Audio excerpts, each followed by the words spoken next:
Doctor सुरुचि पांडे, नृवंश पक्षी शास्त्रज्ञ को इनको जो है she is the founder trustee and vice chairperson of इला फाउंडेशन। मैं उनको आमंत्रित करती हूँ। वो उनका टॉपिक है need for character building in the modern age, वर्तमान काल में चरित्र निर्माण की आवश्यकता। मैं उनको अपना वक्तव्य पेश करने के लिए आमंत्रित करती हूँ।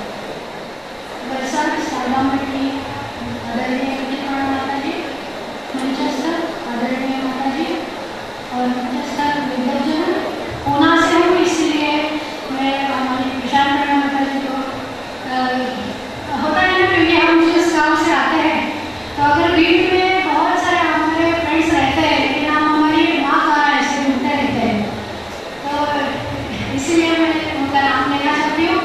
और बाकी सब सहेलियाँ जो बहुत सारे युवा सम्मेलनों में मुझे इससे भी पहले 2 साल में मिली है, आप सबको विनम्र प्रणाम। व्याख्यान शुरू करने से पहले मैं निखिल माता जी को एक विनंती करना चाहती हूँ।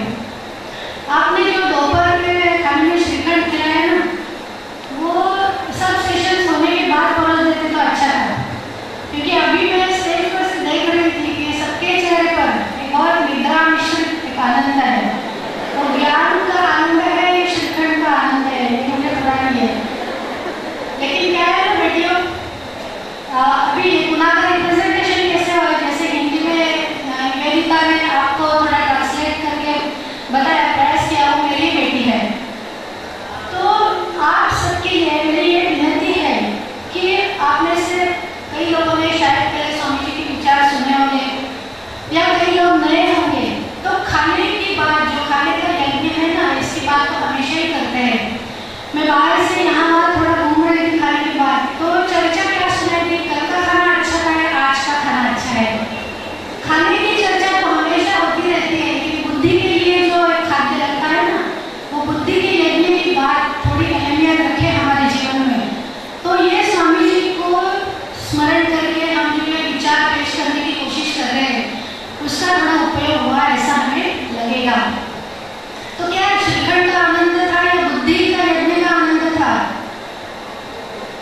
आप क्या बोलेंगे, बुद्धि का आनंद था या श्रीखंड का आनंद? जिनकी, अरे भाई, जिनकी उम्र बड़ी है तो age reflects, I can understand, but इतने सारे बच्चे लोग बैठे हैं तो उनको तो ऐसे तेज तर्रार होके उत्तर देना चाहिए कि नहीं? तो मजा आ रहा है कि नहीं सुबह से? हाँ, वापस जाते वक्त आज का खाना अच्छा था या कल का खाना अच्छा था, इससे बजाय स्वामी जी ने हमको कौन से विचार दिए, ये मैं क्या ध्यान में रख सकती हूँ और क्या काम कर सकती हूँ, इसके बारे में सोचना है। ठीक, तो मुझे जो विषय दिया गया है कि आधुनिक काल में चारित्र गठन की आवश्यकता। तो चारित्र गठन, इसकी आवश्यकता पहले होती ही क्यों है? हम देख रहे हैं कि आदरणीय नरेंद्र मोदी जी आने के बाद उनके जो व्याख्यानों को कितनी सारी लोकप्रियता मिल रही है। ऐसा नहीं है कि बहुत सारे लोगों के मन में देशभक्ति होती है, लेकिन वो कितने इन्फ्लुएंशियल तरीके से वो लोगों के सामने आती है, ये नमूना मोदी जी के उदाहरण से हमारे सामने आया। इसीलिए उनके जो व्याख्यान है वो देश विदेश में लोगों को बहुत अपील करते हैं। तो पहला मेरा प्रश्न है व्याख्यान का कि चारित्र गठन की आवश्यकता क्यों है? तो चारित्र गठन की आवश्यकता, कैरेक्टर बिल्डिंग, जिसमें स्वामी जी हमेशा जोर देते हैं, वो इसलिए कि इसमें व्यक्तिगत जीवन उन्नत होता है, और दूसरा इसका उद्देश्य क्या होना चाहिए, राष्ट्र की सेवा है। अब देखिए, आप सबके पास मोबाइल फोन्स है, मेरे पास भी है, उसमें से कई बातें मेरी जो समझ में नहीं आती मेरी बेटी मुझे सिखाती है, तो आप लोगों को व्हाट्सएप तो मालूम होगा यूज करते हैं, ठीक है? व्हाट्सएप है ना, फिर चैट पे, ईमेल पे बात करते होंगे, और फिर वाइबर कोड होगा, और भी कई बहुत सारे ऐप्स हैं। तो इसके बारे में व्हाट्सएप पे जो कहा था वो पहले मैं आपको बता देती हूँ कि शाश्वत विचार का महत्व क्या होता है। व्हाट्सएप है, उसका जो स्टेटस चेक कब किया है, 6 सेकंड पहले। फिर और कोई हैंगआउट है, चैट है, वो स्टेटस चेक किया 7 सेकंड पहले। फिर जो टेक्स्ट है, जो टेक्स्ट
स्वामी जी ने स्वामी जी के जो सिलेक्टिव पैराग्राफ्स है वो भी अगर आप पढ़े उसमें से मैंने 5 पॉइंट लिए हैं।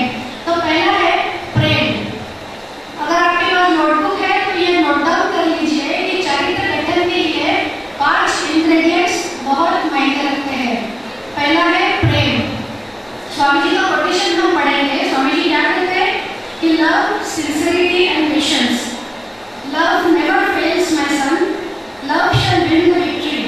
Do you have love for your fellow man? If so, you are irresistible. देखो प्रेम की बात करते वक्त भी स्वामी जी राष्ट्र को नहीं भूलते, और ये जो प्रेम की बात उन्होंने कही है उसके लिए मैं छोटी सी आदिवासी लोककथा आपको बताती हूँ। जैसा कि दीदी ने पहले कहा कि हिंदी में बोला जाए तो मुद्दा थोड़ा और पहुँचता है। मुझे तो गुजराती आती नहीं, एक लाइन आती है वो मैं कहने वाली हूँ। मेरे जो राजकोट से फ्रेंड है उससे मैंने सीखी है और वो मैंने रिजर्व करके रखी है, एक जो गुजराती लाइन है। तो ये पहले मैं आदिवासी लोककथा को बताती हूँ। तो इसमें क्या है कि ये सच में एक फॉरेस्ट ऑफिसर ने हमें बताई थी। तो वो जिस एरिया में काम करते थे तो वहाँ के टाइम के एक जो बूढ़े ग्रस्त थे उन्होंने उनको बताई थी कि बहुत साल पहले एक जो आदिवासी राजा था उनकी उम्र हो चुकी है। तो ऐसा लग रहा था उनके बेटे को कि मेरे पिताजी अगर राजा है तो मुझे अगला राजा मेरे लोग चुन सकेंगे, लेकिन ऐसा नहीं हुआ। राजा ने कहा कि अगर तुम्हें अगला राजा बनना है, ये गद्दी संभालनी है, तुम्हें खुद को तैयार करना पड़ेगा। सिर्फ तुम मेरे बेटे हो इसलिए तुम राजा नहीं बन सकते। तो इसीलिए आदिवासी राजा ने अपने बेटे को प्रशिक्षण के लिए गुरु के पास भेज दिया। तो गुरु ने उसकी आवागत की, कुछ खिलाया पिलाया लोगों ने। अब 1 हफ्ता तुम्हें सिर्फ निरीक्षण करना है। तो बोले ठीक है, निरीक्षण तो क्या आसान बात है, हो जाएगा, 1 हफ्ता है, कैसे भी कट जाएगा। तो पहले दिन गुरु जी बोलते हैं कि जंगल में जाओ और तुमने क्या क्या आवाज सुनी वो वापस आकर मुझे बताओ। तो बोलते हैं कि ये तो बहुत आसान है। तो जंगल जाता है, शाम को इधर उधर घूम के वापस आता है। गुरु जी बोलते हैं कौन सी आवाज सुनी? तो बोलता है कि मैंने जो शेर की आवाज है वो सुनी। तो गुरु जी बोलते हैं अरे धत्तेरी की, वो तो आवाज में यहाँ आश्रम में बैठकर भी सुन सकता हूँ, ऐसा तुमने क्या किया जंगल में? कल फिर से जाओ। दूसरे दिन फिर जाता है, शाम को गुरु जी पूछते हैं कि आज कौन सी आवाज सुनी तुमने? तो बोलता है कि एक बहुत बड़ा झरना गिर रहा था, उसकी जो कलकल ध्वनि थी वो मैंने सुनी। तो गुरु जी बोलते हैं उसमें इतनी बड़ी बात क्या की?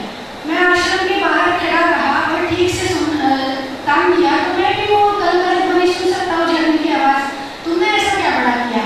तो थोड़ा नाराज हो जाता है कि अरे इनको अपेक्षा क्या है किस उत्तर की।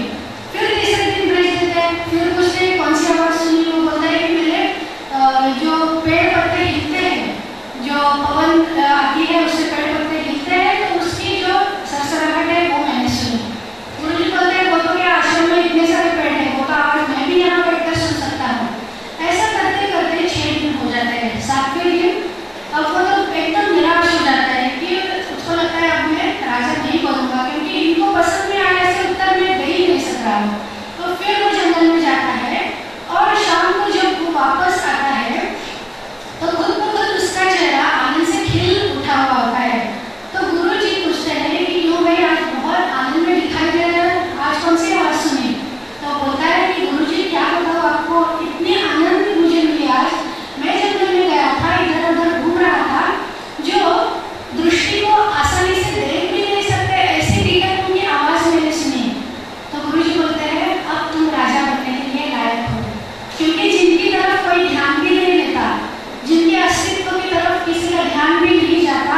कि आपने क्या सुना। तो ऐसा मत कहिए कि हाँ कुछ लेक्चर बोरिंग थे, कुछ अच्छे थे, जो कुछ था अच्छा था, खाना भी अच्छा था, बस हो गया। ऐसा उत्तर मत दीजिए, क्योंकि अच्छा संवादक होने के लिए अच्छा श्रोता होने की जरूरत होती है। भागवत महापुराण में अच्छे श्रोते को शुक जैसा कहा गया है। शुक माने तोता, कि तोते जैसे क्यों बनना है। भागवत महापुराण क्यों कहता है? क्योंकि तोता उसको जो सिखाया जाता है वो हूबहू उसकी कॉपी करके बताता है। तो अच्छा श्रोता बनने की ये भी पहली सीढ़ी है। किसी भी वक्ता ने जितना बताया है उतना ही कहने की क्षमता रखना, उसमें फैब्रिकेशन करके कुछ ऐड करके माल मसाले डाल के किसी को कुछ कन्वे मत कीजिएगा। यही प्रॉब्लम मीडिया से क्रिएट होती है कि वो लोग जो अपने बारे में सोचते हैं वो दूसरे को थोप देते हैं। तो अच्छा श्रोता बनना है, शुक्र जैसा बनना है, तो अच्छे से सुनना है और वो करने भी आपको करने आना चाहिए।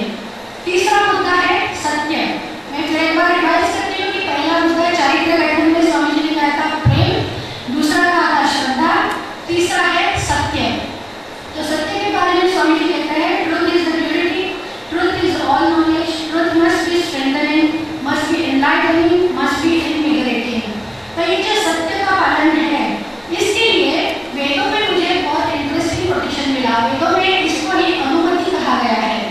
मुझे संस्कृत बहुत पसंद है, इसलिए मैं थोड़ा थोड़ा डोज को संस्कृत का देंगे, क्योंकि कभी ये थोड़े आप दीदी हो ना, तो ये तो आपको सुनना पड़ेगा। और 10 मिनट मेरी बेटी भी कभी कभी कहती है कि माँ तो बहुत फंडा देती है, लेकिन ये जो फंडा देने की जो आदत है, मैं खुद 16 साल की थी तब से विवेकानंद जी के विचार पढ़ना मैंने शुरू किया और इस व्यासपीठ पे मैं आज खड़ी रह सकती हूँ।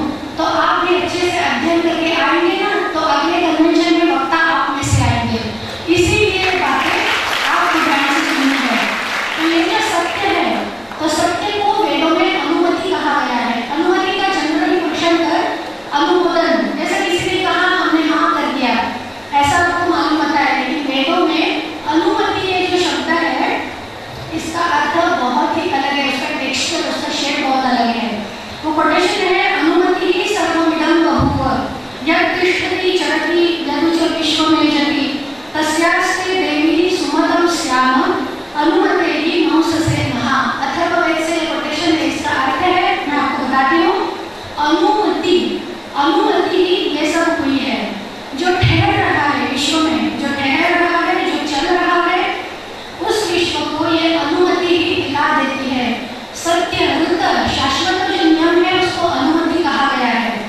हे देवी अनुमति, हम उस सुमति में लगे रहे। सुमति में अच्छी बुद्धि, तू ही हमें अनुमति दिला दे।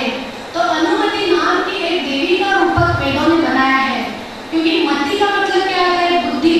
बुद्धि का मतलब है ये तो स्वाभाविक सहज चेतना है, जो जिससे कोई भी प्राणी मात्र अपने जीवन का निर्वहन करता है।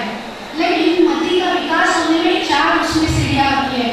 उसमें से पहला होता है बहुत बार कुमति, कुमति की तरफ जाना। ये चारित्र्य गठन में बहुत बड़ा ऑब्स्टेकल है, इसलिए इसका ध्यान में रखना चाहिए कि कुमति, कुमति के परिणाम स्वरूप क्या होता है? मनुष्य कुकर्म करता है। मति का दूसरा एक अलग जो छठा है उसको बोलते हैं विमति। विमति माने अस्थिर चंचल वृत्ति। पहला मैंने बताया कि मति, मति माने बुद्धि। मति के 4 सीढ़ियां होती है। पहला बहुत बार सहज स्वरूप से कुमति की ओर जा सकता है मनुष्य प्राणी, तो उसको हमें नकार देना है। दूसरी है विमति माने अस्थिर चंचल वृत्ति। तीसरा है सुमति, सुमति माने सुंदर मति, इसलिए मनुष्य भद्र कर्म कल्याण कर्म करता है। और चौथा है अनुमति, इसको अनुगामी माने सत्य वाली, आत्मा के पीछे जाने वाली मति, यानी सत्य सिखाने वाली मति जो है उसको अनुमति कहा गया है। तो ये जो अनुमति है, सत्य जताकर रखने वाली जो बुद्धि है, ये जो अनुमति है चुनौतियों से कभी कतराती नहीं है। और सभी सृष्टि के व्यापारों के पीछे अनुमति छिपी रहती है, इसीलिए इसको जानने की कोशिश करना ये चारित्र्य गठन का एक बहुत बड़ा पहलू है। चौथा पहलू स्वामी जी बोलते हैं सामर्थ्य। Strength is life, strength is felicity, strength is virtue. Swami ji की कौन सी किताब आप खोल के देख ले तो इसके बारे में बहुत सारे विचार आपको मालूम पड़ेंगे। शारीरिक, मानसिक, आंतरिक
बहुत बार यूज करते हैं। तो ये नहीं होना चाहिए। सामर्थ्य कब मन में आता है? नैतिक सामर्थ्य। अक्षरमालिका उपनिषद कहता है कि वांग में मनसी प्रतिष्ठिता, मनो में वाची प्रतिष्ठितम। हे ईश्वर, मेरी वाणी मन में स्थित हो और मेरा मन वाणी में प्रतिष्ठित हो। ठाकुर इसको मनमुख एक कोरा बोलते हैं। जो मन में है वही वाणी में आना चाहिए। अभी पुनः यूथ कन्वेंशन में मेरा लेक्चर हुआ था, वहाँ भी मैंने उदाहरण दिया था कि अगर किसी को कांग्रेचुलेशन बोलना है तो मन में भी आनंद का नाम होना चाहिए। नहीं तो मन कहता है कि अरे इतना लायक नहीं है, लेकिन ठीक है कांग्रेचुलेशन बोलना है बोल देते हैं। तो ऐसा नहीं होना चाहिए। मन में भी जो आनंद का नाम है वो ही वाणी में आना चाहिए, और जो सही है, जो सत्य है, वही वाणी से बाहर आना चाहिए। और क्या बोला है उपनिषद में? वेदस्य में आणिस्तः श्रुतं में मां प्रहासीः अनेन अधिकेन अहोरात्रां संदधामि। तो इसका अर्थ है कि मेरे लिए एक ईश्वर ज्ञान प्रकट हो, पूर्वश्रुत ज्ञान का मुझे विस्मरण ना हो। तो स्वाध्यायशील प्रवृत्ति जो है, जो मुझ में दिन रात एक करने की प्रेरणा बनी रहे। तो आपको ऐसा लगेगा कि 24 घंटे स्वाध्यायशील प्रवृत्ति में रहना है। दीदी तो आसानी से बोल रही है, लेकिन हम एंजॉय कब करेंगे? तो स्वाध्यायशील प्रवृत्ति बनाए रखना, इसका मतलब हम बहुत ही जिसको कठिन या कुछ कम स्तर जिसको बोलते हैं, जो लो लेवल के जो आनंद की जो बातें हैं, वो धीरे धीरे आपकी जिंदगी से दूर ही होती जाएगी। जब आप खुद को जो बहुत उन्नत है उसकी आदत आप डलवाए, तभी ये पॉसिबल होगा, तभी ये स्वाध्यायशील प्रवृत्ति आप में आ जाएगी। और इसका मतलब ये नहीं कि स्वाध्यायशील होना मैंने ऐसे मुंह लटका के बैठना कि कब बाबा विश्व का कब अंत हो पता नहीं। स्वामी जी का फोटो देखकर आपको कभी ऐसा लगता है कितना सामर्थ्य का प्रतीक होता है? तो हम लोग भी अगर 7-8 घंटे बैठकर दिमाग को एकदम शार्प रख के कुछ बातें सुन सकती है, तो ये सामर्थ्य की बात है। अभी आप यहाँ इतने सुबह से बैठे हैं, मोबाइल का यूज तो कम हुआ कि नहीं? हुआ कि नहीं कम? तो इसका मतलब थोड़ा सा त्याग तो आपने किया ही। तो इसीलिए त्याग की पहली सीढ़ी तो आप चढ़ गए। तो ये जो स्वाध्यायशील प्रवृत्ति करना है, इसका मतलब ऐसा बाहर जाके कुछ करना नहीं है। अच्छी आदतें डलवाने का जो कार्यकाल है वो पढ़ाना है। इसका मतलब है स्वाध्यायशील प्रवृत्ति का जतन करना। और पांचवा है, ये सब क्यों करना है? राष्ट्र गठन के लिए, राष्ट्र भक्ति के लिए करना है। नहीं तो हम स्वामी जी को अधूरा छोड़ देंगे। स्वामी जी सिर्फ अध्यात्म की बातें कहने वाले गुरु या सन्यासी नहीं थे। उनके हर एक विचार में राष्ट्र भक्ति की प्रेरणा कायम थी। और ये सब जो करना है राष्ट्र गठन के लिए, राष्ट्र भक्ति के लिए करना है। तो ये लास्ट मेरा पॉइंट है।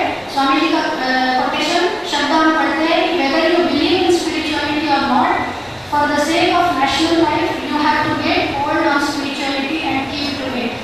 तो राष्ट्र के बारे में चिंतन होना अनिवार्य है, क्योंकि ऋग्वेद में भी एक बहुत सुंदर कोटेशन है। वहाँ कहा गया है कि मही माता में पदे पदे निधाई।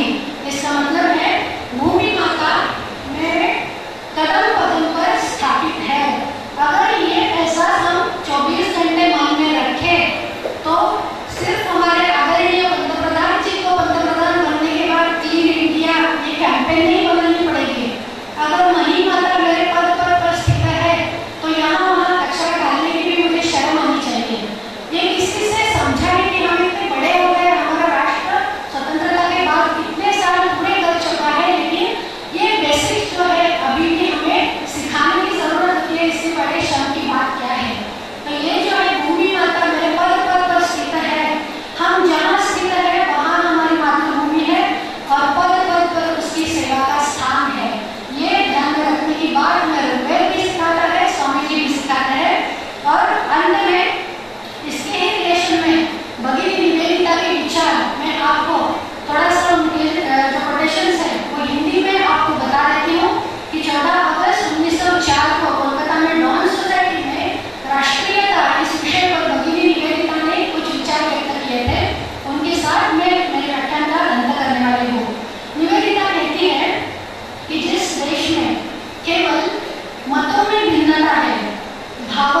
कौन सी सीढ़ी पर हमारा राष्ट्र है। हमारा राष्ट्र में अलग बात नहीं है, हम लोग ही हैं। तो अगर निवेदिता के विचार हमने ठीक से उनके चिंतन किया तो राष्ट्रीयता का हर एक पहलू आपकी समझ में आएगा। तो निवेदिता की जो ये नोटेशन है उसमें से महत्वपूर्ण बात क्या है कि संघर्ष के आगे जाने की प्रवृत्ति होनी चाहिए, समन्वय की प्रवृत्ति बढ़नी चाहिए। और जो कर्मकांड वाला धर्म है, पूजा पाठ वाला धर्म है, वो सिर्फ व्यक्तिगत रूप पे ही होना चाहिए। और राष्ट्र धर्म का जो धर्म है वो सामाजिक रूप में सबके लिए न्याय रूप से होना चाहिए। तो इसीलिए राष्ट्र गठन की बात जो मैंने कही कि प्रेम, श्रद्धा, सामर्थ्य, राष्ट्रीयता और ये जो सब सामर्थ्य की बातें मैंने कही, ये राष्ट्र गठन की बातें हैं, खुद की उन्नति की बातें हैं। खुद की उन्नति हमें बहुत सारा पैसा कमाना और आराम से रहना ऐसा नहीं है, ये भी कीजिए, लेकिन उसके साथ साथ कुछ वक्त राष्ट्र के लिए दीजिए। आज कुछ विचार व्यक्त करने के लिए मुझे माता जी ने आमंत्रण दिया। वलसाड़ में मैं पहली बार आई, गुजरात में आने में मुझे बहुत ही आनंद आता है। 2 सालों से मैं बहुत बार आ चुकी हूँ। तो आप सबने ध्यान से बातें सुनी और घर जाकर हाँ सभी कन्वेंशन अच्छा था, खाना अच्छा था, ऐसा उत्तर कृपा करके मत दीजिएगा। नमस्ते। इस अधिवेशन के हमारे तीसरे आधुनिक वक्ता हैं doctor Kashish Thakar, vice chancellor बी नर्मद साउथ गुजरात यूनिवर्सिटी। मुझे अभी किसी ने बताया कि he has the rare distinction of making a Vivekananda temple inside the campus of the university. University campus के अंदर उन्होंने स्वामी विवेकानंद का एक टेम्पल, एक मंदिर बनाया है। डॉक्टर कशिश ठाकर को हम आमंत्रित करते हैं अपना वक्तव्य रखने के लिए। साहब हमारी जात अलग છે ને ગરવી છે તે વાત अलग છે કે સાहब हमारी जात अलग છે ને ગરવી છે તે વાત अलग છે ને સુતેલાનું સ્વપ્ન अलग છે ને જાગે તેની રાત अलग છે। સાहब हमारी जात अलग છે ને ગરવી છે તે વાત अलग છે ને સુતેલાનું સ્વપ્ન अलग છે ને જાગે તેની રાત अलग છે ને ભરી સભામાં એક અનોખી વાત એમની કાન આવે। शब्दों ना एक परंतु वो अलग है, बात अलग है, बात अलग है, थोड़ी अलग नहीं बात करवा माटे सूरत थी अहिया आव्યું છું।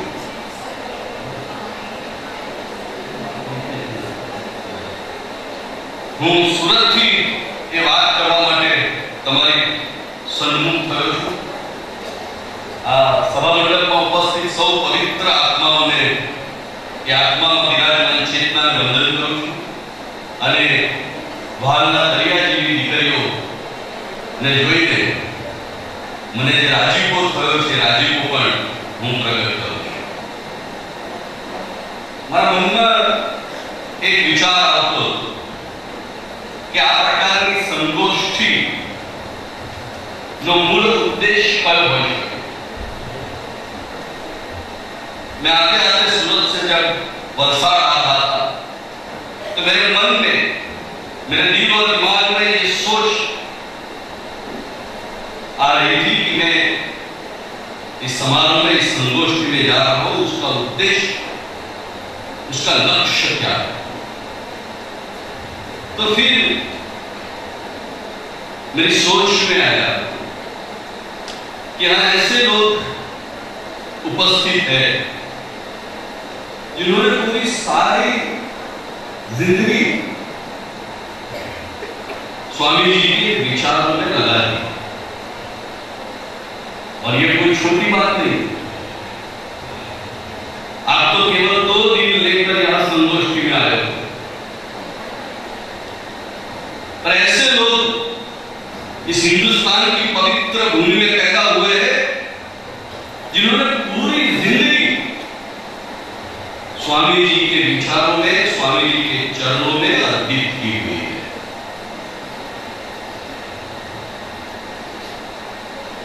यहां 2 प्रकार के लोग हैं। एक ऐसे लोग विराजमान है जिसके पास स्वामी जी की विचार है, अपनी खुद की एक सोच उनके पास है, और सामने ऐसे लोग हैं, ऐसी बच्चियां हैं जिनके पास समय है। तो इस संगोष्ठी का उद्देश्य मैं ये मानता हूं कि स्वामी जी की सोच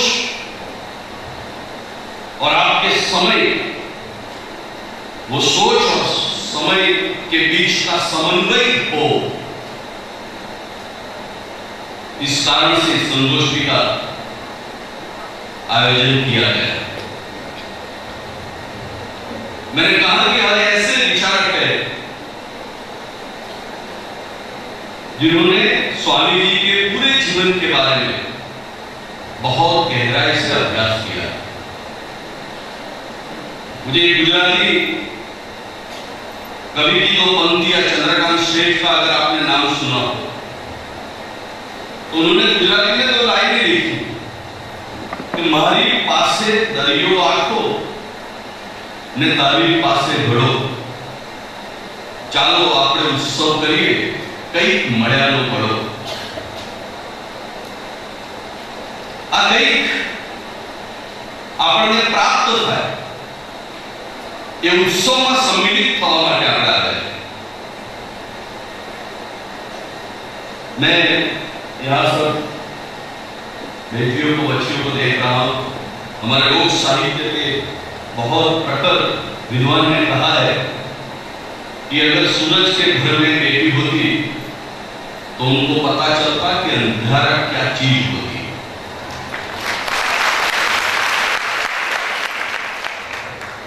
हमारा पहला कर्तव्य यही है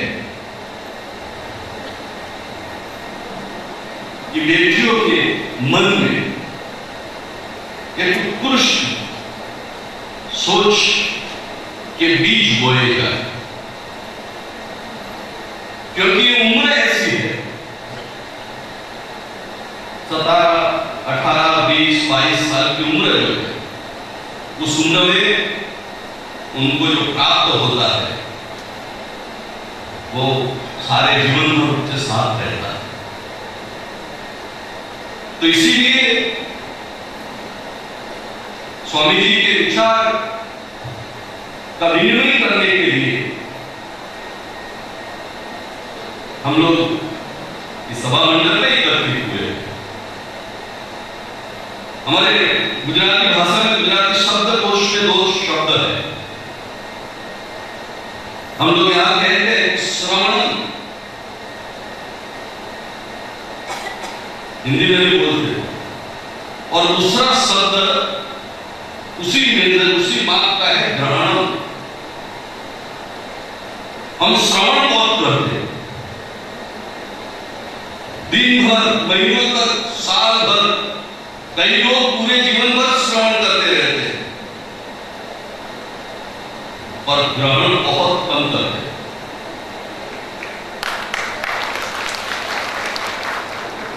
मैं ये चाहता हूं कि आप श्रवण करें, उसके साथ साथ में कुछ ग्रहण भी करें। जमाना बदल गया है,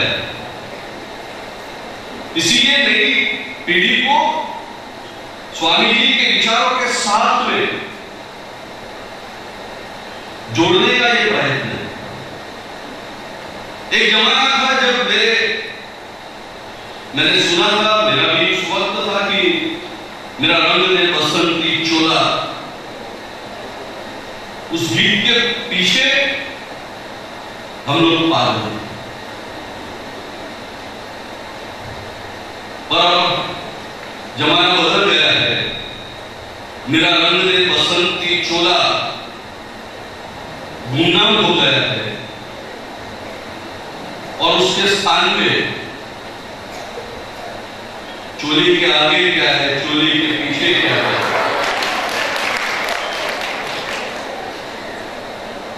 ये चोला से चोली तक हम लोग चले गए।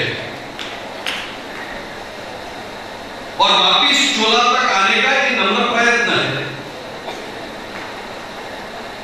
ओम से बनी हुई इस सृष्टि आज ओम तक पहुंच गई है। मैं कई बार ये कहता हूं कि नरसिंह मेहता का प्रभातिया भजन पद हम लोग गाया करते थे, सुना करते थे। जागने जागवा कृष्ण गोवाड़िया अथवा बीजमा वृक्षु वृक्षमा बीजु जुजवे रूपे अनंत भास। पर आज हमारी सुबह कुछ और गानों से होने लगी। हम लोग स्वामी विवेकानंद जी के बारे में बात करने के लिए आए। इस जीवन का परम लक्ष्य, इस जीवन का परम कर्तव्य और इस जीवन का परम उद्देश्य अगर कोई है तो मेरी अपनी खुद की सोच है। इस जीवन का परम उद्देश्य आनंद प्राप्त करना। भगवान ने, ईश्वर ने, खुदा ने हमें इस पृथ्वी पर आनंद करने के लिए ही भेजा। पर आनंद किस तरह से प्राप्त करना चाहिए हमें, वो हमें पता होना चाहिए। जब आनंद में विवेक आता है तब विवेकानंद पैदा होता है। केवल आनंद का कोई उद्देश्य नहीं है, केवल आनंद जीवन का उद्देश्य नहीं है, पर उस आनंद में जब विवेक आता है तब जाकर पृथ्वी पे कई विवेकानंद पैदा होते हैं। कितनी छोटी सी उम्र और कितनी ऊंची सोच, ऊंचे विचार स्वामी जी ने हमें दिए। याद रखना चाहिए हमें कि कई वृक्ष ऐसे हैं जो सालों तक जीते हैं। આપણા વિસ્તારમાં આપણે જોતા હોઈશું બાવળના વૃક્ષો છે અને બાવળના વૃક્ષો 100-125 વર્ષ સુધી જીવે છે, પણ કાંટા આવે છે। અને ગુલાબનો છોડ થોડા સમય માટે, થોડા દિવસો માટે જીવે છે, પણ આપણા જીવનમાં એક સુગંધ, આપણા ફેફસામાં એક સુગંધ ભરી જાય। I have decided, we have decided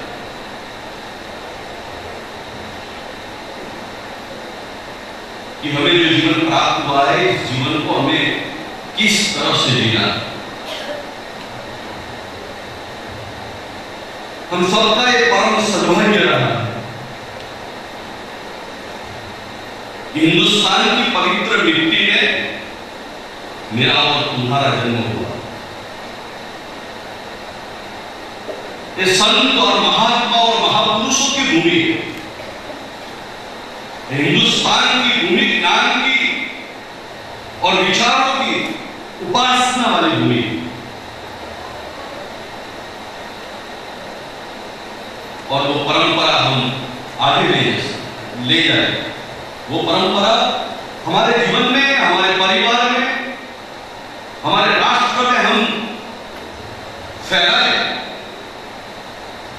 उसी सोच के साथ जीवन हमें जीना। आपको बताया होगा, आप सब जानते हैं, स्वामी जी का प्रसिद्ध विचार उठो जागो અને ધ્યેય પ્રાપ્તિ સુધી મંડ્યા રહો।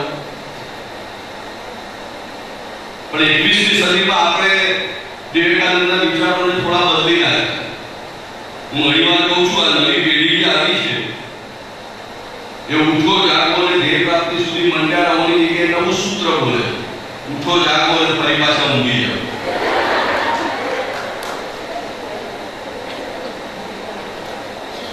तो જીવનના લક્ષ્ય જીવનના શિખરને એ રીતે પ્રાપ્ત કરાતું હતું ને પરિશ્રમને પારસ મળી ગયો છે. એ પરિશ્રમ જીવનમાં આપણે કેવી રીતે ઉતારી શકીએ, એ પારસ મણીનો ઉપયોગ આપણે લોકો કેવી રીતે કરી શકીએ એ દિશામાં વિચારવું જોઈએ.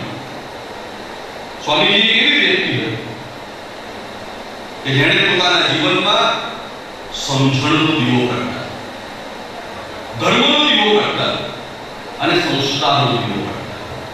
અને આ કરજો જેના જીવનમાં ધર્મ આવે છે, જેના જીવનમાં સમજણ આવે છે અને જેના જીવનમાં સંસ્કાર આવે છે,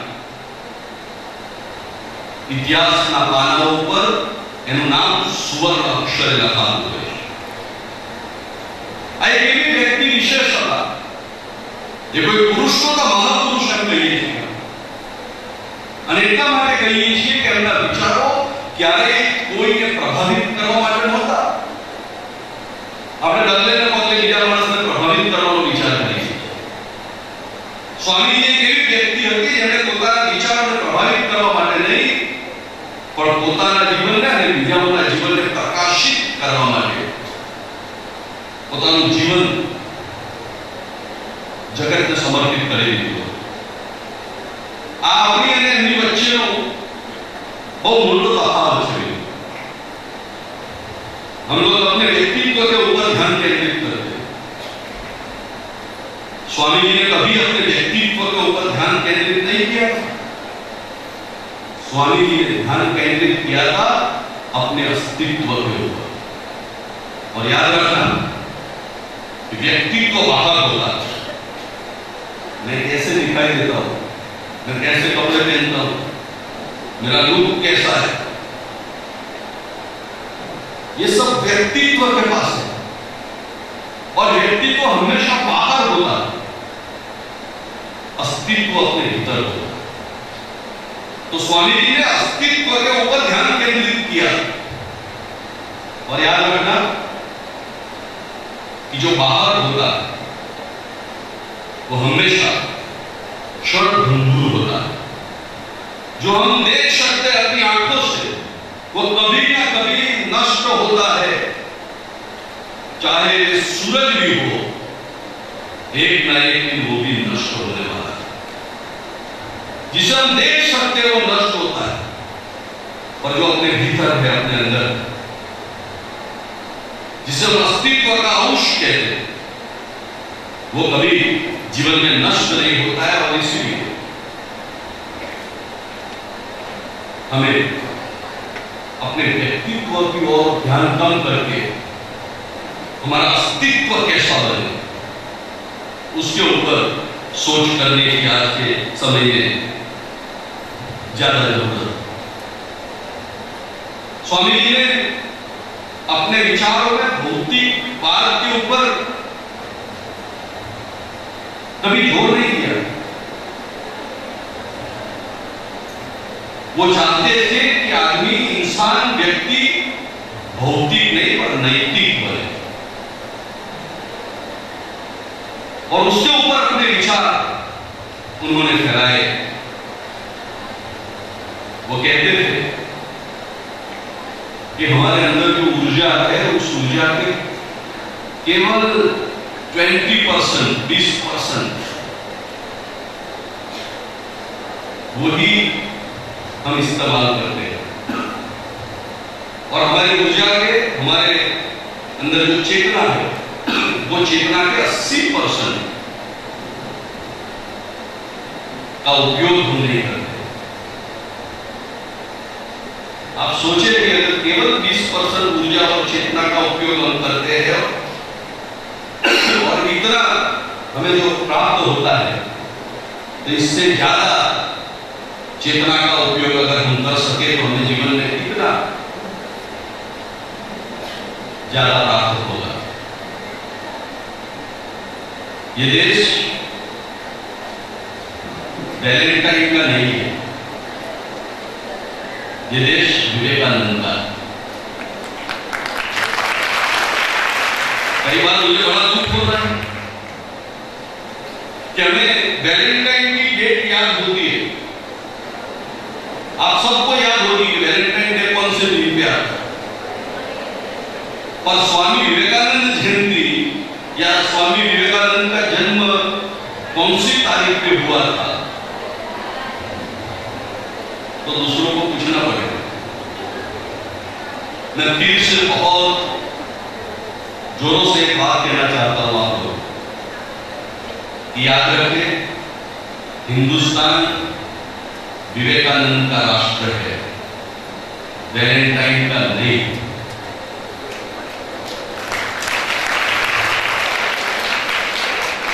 कई बार हम लोग ये कहते हैं, मेरे बच्चे भी मेरे पास आते हैं यूनिवर्सिटी में और कहते हैं, जब एग्जाम होती है तो आकर कहते हैं कि ये क्वेश्चन पेपर ठीक नहीं है, ऑप्शनल क्वेश्चन पेपर हमें चाहिए।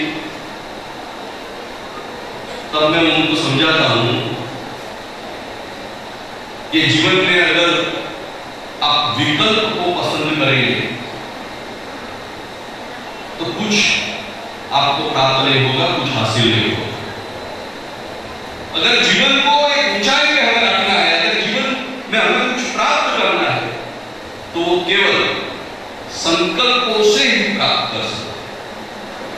तो हमारा जीवन को हम संकल्पबद्ध बनाए। मैं स्वामी जी को पढ़ रहा,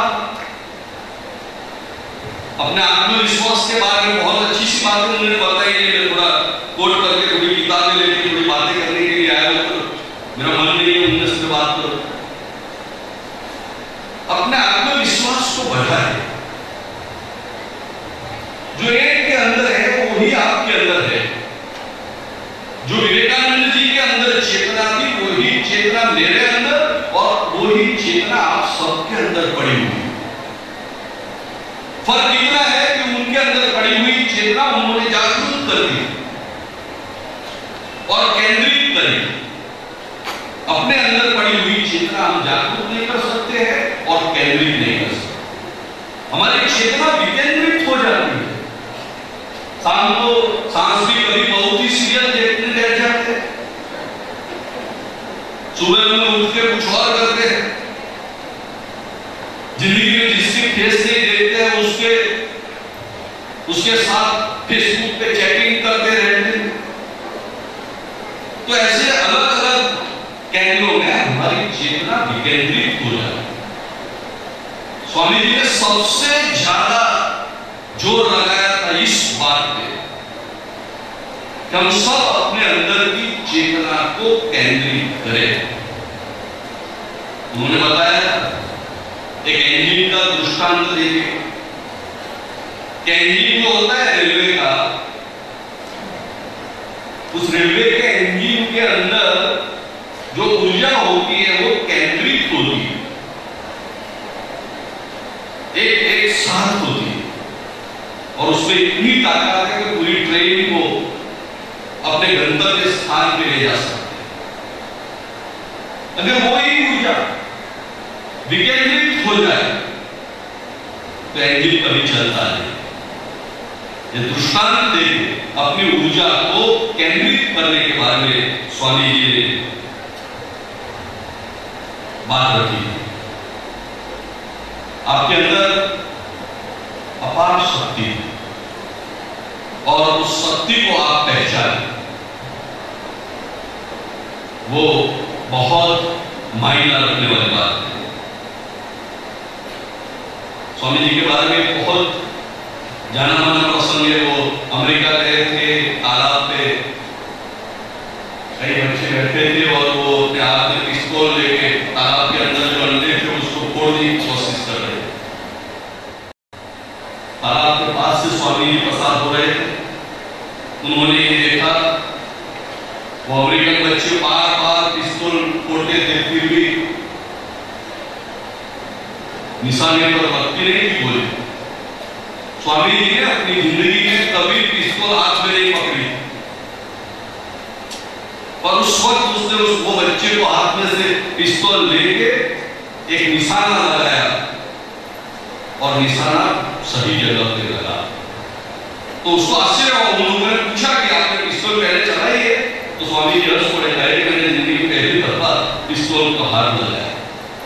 पर इसलिए होता है कि मैंने मेरी चेतना को, मेरी ऊर्जा को एक ही जगह पे केंद्रित किया। मुझे लक्ष्य प्राप्त करना, और जब अपनी चेतना केंद्रित होती है तो हमारा लक्ष्य हमें प्राप्त होता है। बहुत कुछ बातें एजुकेशन के बारे में स्वामी ने कही है। आज हमारी जो जिंदगी है वो जिस तरह से हम जी रहे हैं वो सही है या नहीं, उसके बारे में हम गहराई से सोचें और साथ में स्वामी जी के विचारों को ध्यान में रख के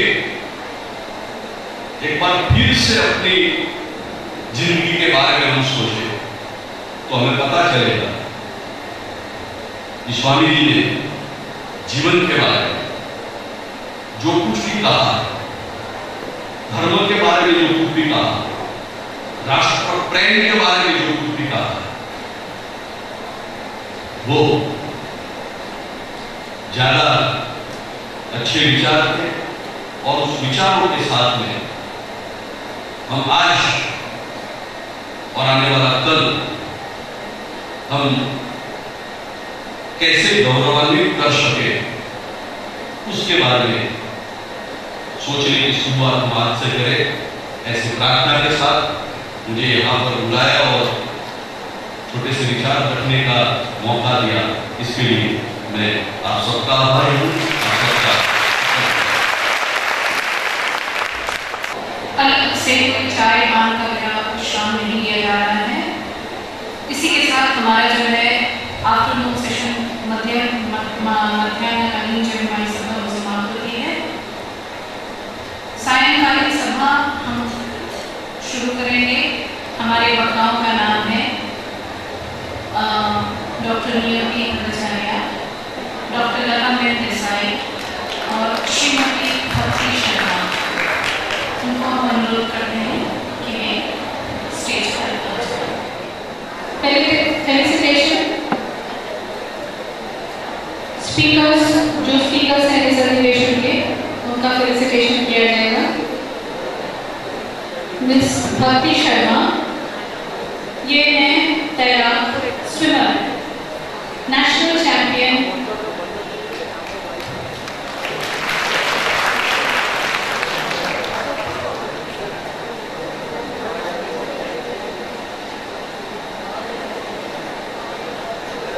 डॉक्टर लता देसाई, फाउंडर ट्रस्टी सेवा रूरल झगड़िया,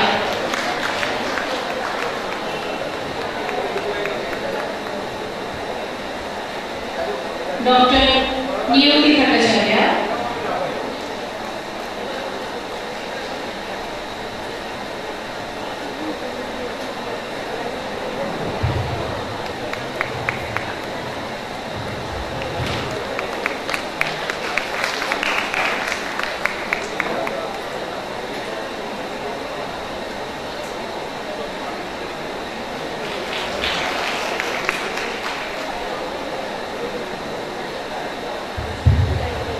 इस सभा की शुरुआत हम डॉक्टर नियति भट्टाचार्य के पावरफुल प्रेजेंटेशन से करेंगे।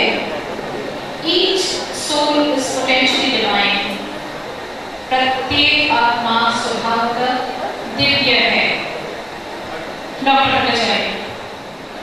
Respected Reverend Common Prana Mataji, Mahatma Prana Mataji, Senior Mataji Sri Sharadamant, Brahmachari Didis, my dear devotees and my young student friends, my pranam to Matajis and love and best wishes to the devotees and the children. So we have come to the end of this 2 days convention, and I am sure all of you are already saturated.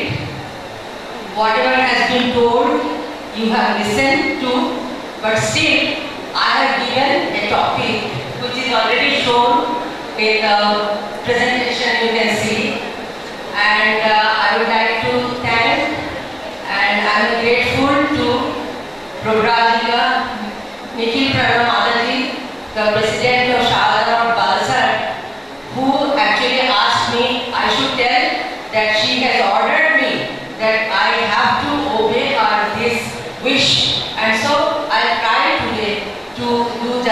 to this special proverb or the phrase of Swami Vivekananda. I won't waste much time taking all those other things. Now what we have to say, each soul is potentially divine. Now all these last 2 days, these words and so many other things related to this phrase has been explained to all the enlightened Matajis and other speakers. So I do not know. One day, the first day, one Mataji says that, oh, I don't know much. You may be in the first standard, then I am in the second standard. But here I say, I am in KG class and all other Matajis and everybody, I have no words to say where they are, but I just do tell in front of you, my young friends, what I have understood about it. Thank you. Now the points which are going to be discussed today is what is soul, what is potentially divine or potential, what is divine or divinity, and how to manifest it. At last I will give some conclusion. Now we start from what is soul. Now I found many students are not here, but who are present here, I'd like to ask them, do you know, of course I have given some answer over here, that what is soul? I'm sure you know, all of you know. आपको जानते हैं आत्मा क्या है? हाँ ना? और ये आपको शारदा मठ से जुड़े हुए हैं, तो आपको से ये सब चीजें में बहुत अच्छा दिलचस्पी भी है और बहुत अच्छा मालूम भी है। फिर भी मैं जो बोल रही हूँ थोड़ा सा ध्यान से सुन लीजिए। So all beings have a soul which lives on, even if the body falls. You understood this meaning? All this soul lives on, but even the body falls. That when a person dies, the body goes there, but the soul also goes away, or soul where the soul goes, soul remains. Second is soul was never born and it will never die. So I just remember, I want to tell you, many of you must have studied Srimad Bhagavad Gita. In the second chapter, 20, 21, 22 slokas, 3 shlokas, I like very much. There Bhagavan Sri Krishna said that no jayate mriyoteva. Soul जो आत्मा वो जन्म भी नहीं होता है, उसका मृत्यु भी नहीं होता है। बाद में और एक श्लोक में बोला गया है, श्री कृष्ण जी ने बताया कि जो भी जैसा कपड़ा पुराना कपड़ा खराब हो जाता है, हम लोग फेंक देता है, नया कपड़ा पहनते हैं। ऐसे ही सोल जो है आत्मा, वो हमारा खराब शरीर बुरे हुआ, जरा से बड़े हुआ, वो छोड़ देता है और it goes to a new body. The soul, according to Swamiji, what is the soul? He has given some description how the soul can be defined. You know, so the sum total of all the cells in an organism. You know what is organism? You know organism. See all these plants, flora, fauna, all we have got some living beings. So all these living beings are composed of cells. You have studied biology? Oh no? Yes, you see corona. So biology में आपने पढ़े होंगे that all these cells of an organism is a composition of all the cells in a part. Similarly, the soul, the sum total of all the souls, sum total of all the souls, millions of crores of souls which are there in the universe is the Paramatma. That means Paramatma is something who is almighty or some very powerful thing who is controlling all the soul, who is the main source of all the soul. Today also in the morning we heard that the almighty, the divine spark. We are one spark of the divine power. Now, so all of us here have souls which are a part of this Paramatma or God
a kinetic energy.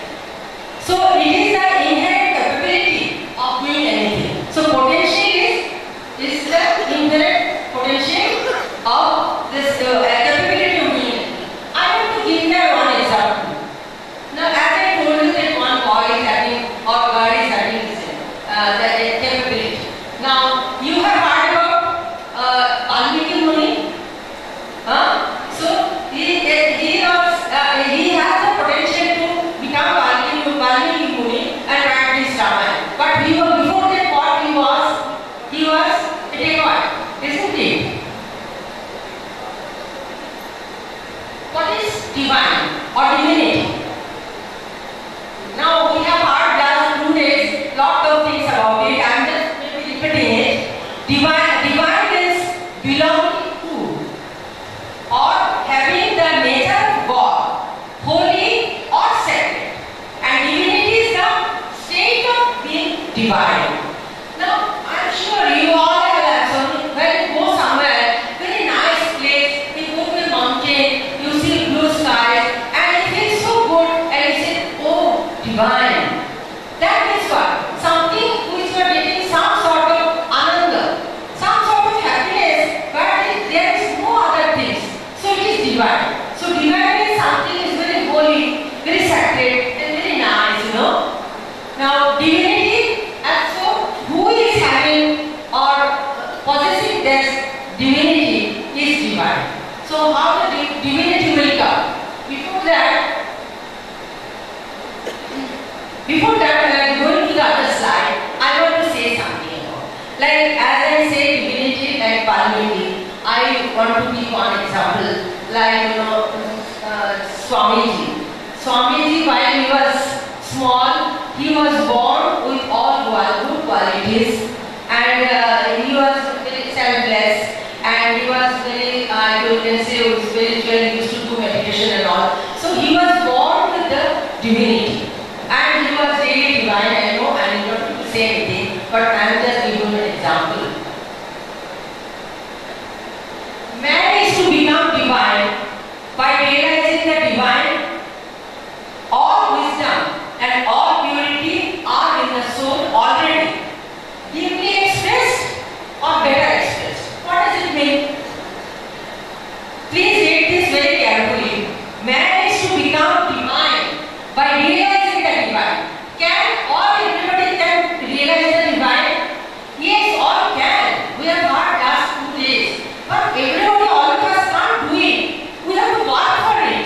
We have to effort something from our previous part.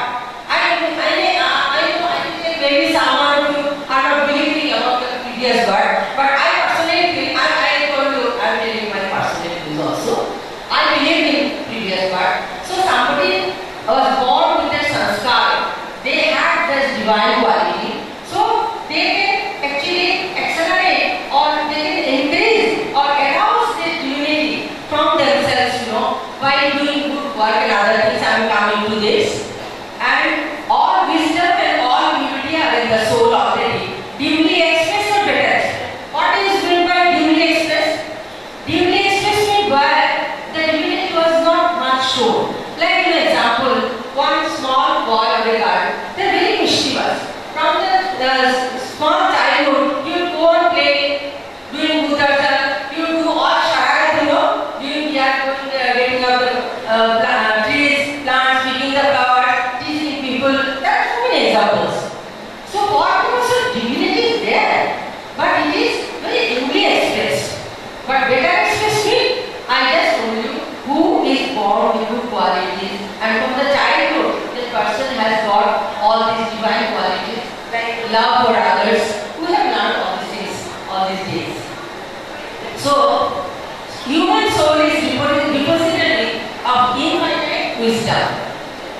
What is mean? Just today also, just before this my talk, there are 2 talks. There also the soul Professor Jai he also said that there is wisdom, there is infinite energy. Mataji also told in the morning that infinite energy, infinite wisdom is there. But we have to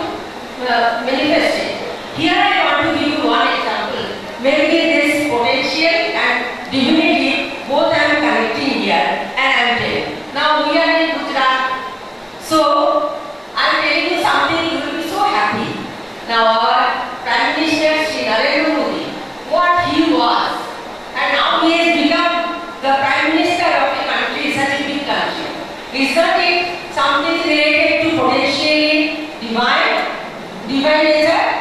No? You are understanding what I am telling. Yesterday, our Chief Minister, this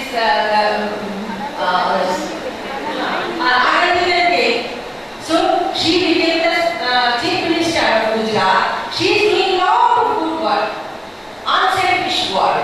But she was also like you, a small child. But from the beginning, she has inculcated the habits, the good habits, and she has done a lot of unselfish work and became the Chief Minister. I am sure among those students who are here from Gujarat or anywhere, if you also try, you can also become like this. But one thing is there, you need not to think that I have to become a Chief Minister or Prime Minister. You should not go for any material gain, name or fame. No, you have to think that I have to do something for others. I have to love others. Do some unselfish work by which people will love you, people will respect you. So that is the main message of this. So after now what we have done, what is soul, we have discussed what is potentially divine, potentially. This we have discussed. What is divine or divinity? And now, although these things are there, how to manifest it? As I given the example of a mass, that if it is not manifested as potential energy, it will not acquire that kinetic energy. So how to manifest it? Let us see. So how to manifest? The goal is to manifest this stability within by controlling nature. By controlling nature, these are summations also be and external and internal. Now I come to the point. So goal is to manifest means it has to arouse. Some people see it. Manifest means other people will see it, or you yourself also understand it, or you believe it. So how it is done? Controlling nature. What is by controlling nature? You can, what is external and internal. External means doing all this good work. You can do unselfish work. You can read lot of books, spiritual books, and even other scientific books also you can read, and you believe on truth and do all the other things which are external. And internal means it is the controlling of the sense organs, indriya. You know that. You know what is indriya? Sense organs? No? Yes. Oh, very good. So, how to control it? We can't control it by just like saying. For we have to now think of it. We have to sit, we have to meditate. Meditate not like that you want to become a monk or sannyasi, Mataji or something. You yourself in a small or little way, we can do this. We can develop ourselves to become more, we can acquire more wisdom, I should say. So this wisdom can come only when we control our internal nature. This can be done, as I told you again, this either by work or worksheet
and we can do it. And if we can do by all this, we become free.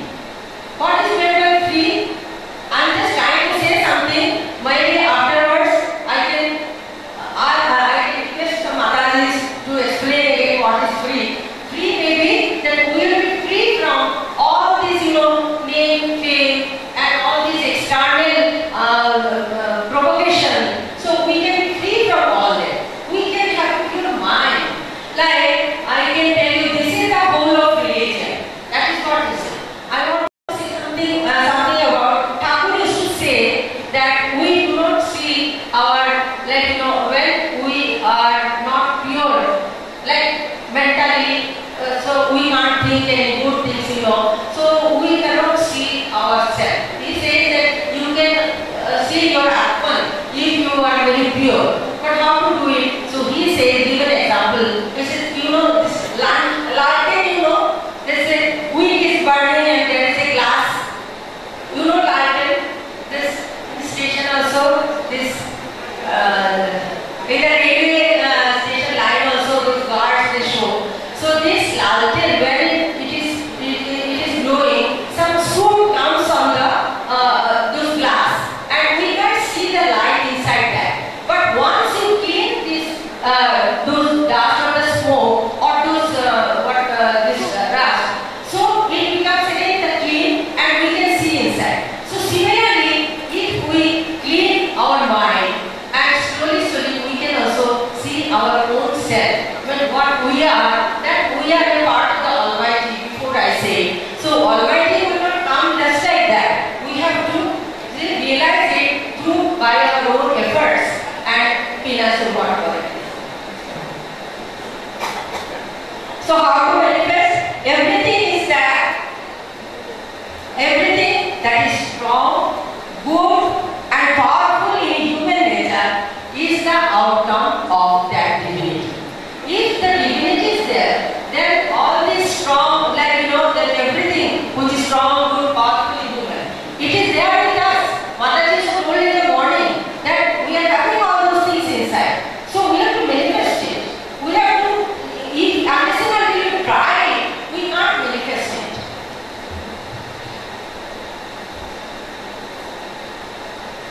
So Swamiji says that all power is, this is Swamiji's quotation, I am quoting, all power is within me. Believe in that. Today again the Chancellor say the same thing. Believe in that. Do not believe that you are weak. Stand up and express your divinity within you. So, do you think that this is very difficult? At least we can try. If this part also we cannot achieve it, I am sure in the next part or next part we will be able to realize it. So finally, I am not going to much into details. Very shortly I am explaining those things. We can conclude this talk, I should not say talk, discussions, that there is infinite power in the soul of man. Whether he knows it or not, its manifestation is only a question of being conscious of it. So we have to be conscious of it. All this consciousness is there, but we have to be conscious of it. Once we become conscious of it, then we can always do a lot of things. That's all. I don't know whether I am able to convey what I want to tell you, my friends. So I can try question, but I think my life models are there. They will be able to tell you. Maybe about free, I can ask you free. There is no slide. Okay, there is not much time. If you want to know about what is free, how to become free. So that is great. Thank you.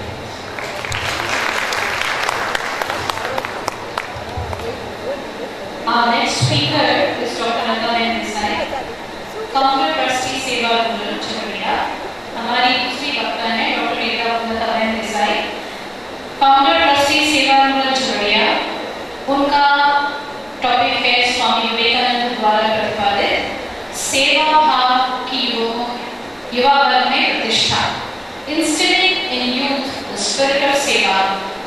founded by Swami Vivekananda. Dr. Desai. We'll be extremely grateful to Dr. Desai if you could just shorten your talk a little. We are very late. और ये लड़कियां लोग भी bore हो गई है, सब खाली जगह है, बहुत चली गई है, इसलिए शॉर्ट ही करने का है।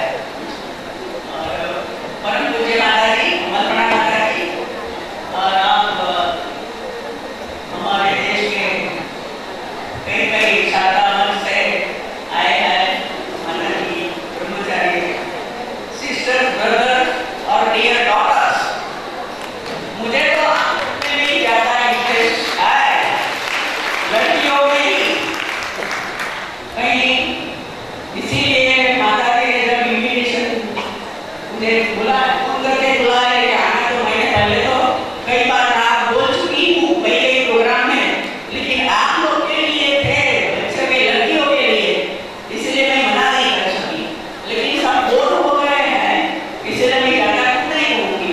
हमारे वहाँ आना पड़ेगा आप सब लड़कियों का, तो वहाँ ठीक है, आप तो बोल हो रहे हैं, मैं आज ज़्यादा बात नहीं करूँगी, और हमने भी हमारी संस्था के बारे में थोड़ा बताऊँगी। We have started our work. We are working in a rural tribal area of Bharuch district of Gujarat since last 32 years, 33 years, and we are inspired by the life and teaching of Swami Vivekananda and Gandhi ji and